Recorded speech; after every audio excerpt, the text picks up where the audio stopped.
अब मैं आपको ईश्वर के अगले संदेश के बारे में पहले पढ़कर सुनाना चाहता हूँ, उसके बाद फिर मैं उसमें दो शब्द आपको बताऊंगा।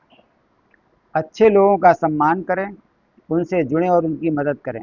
बुरे दुष्ट मानसिकता वाले लोगों से सतर्क और सावधान रहें तथा उनसे दूरी बनाए रखें और स्वयं, परिवार और समाज की रक्षा करें।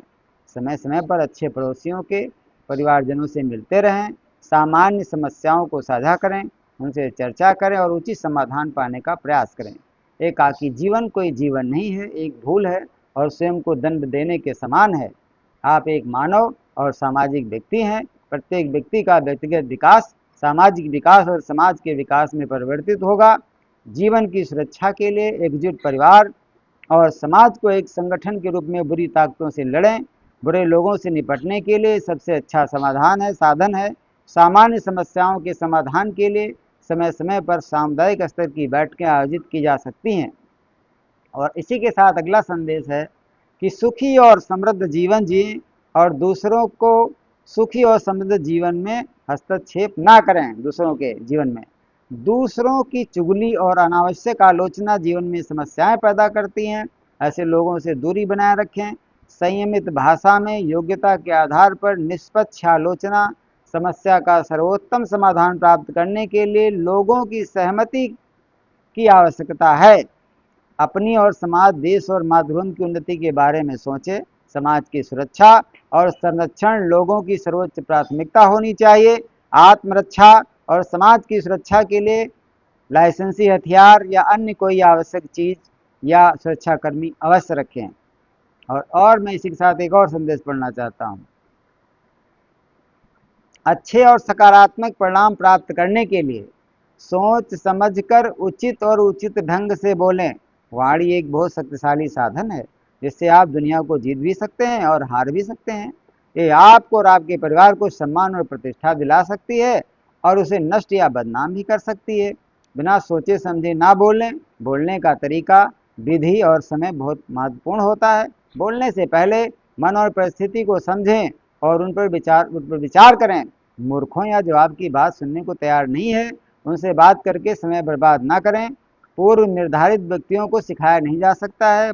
जिन लोगों ने पहले से ही सोच रखा है कि यही चीज़ सही है, तो उनको आप समझा नहीं सकते, वे आपका समय बर्बाद करेंगे। उनसे बात करने से पहले उनसे अनुरोध करें कि अपना मन खुला रखें और नवधर्म के संदेशों का पालन करें।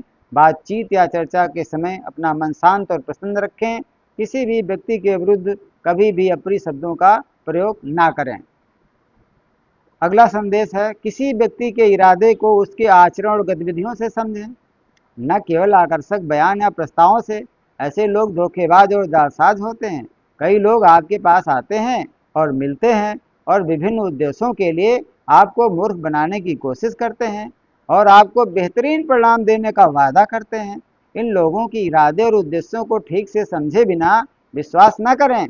उनके इतिहास और उनके द्वारा की गई गतिविधियों को खोजने का प्रयास करें और फिर उनके कृत्यों से व्यक्ति के इरादे का अनुमान लगाएं।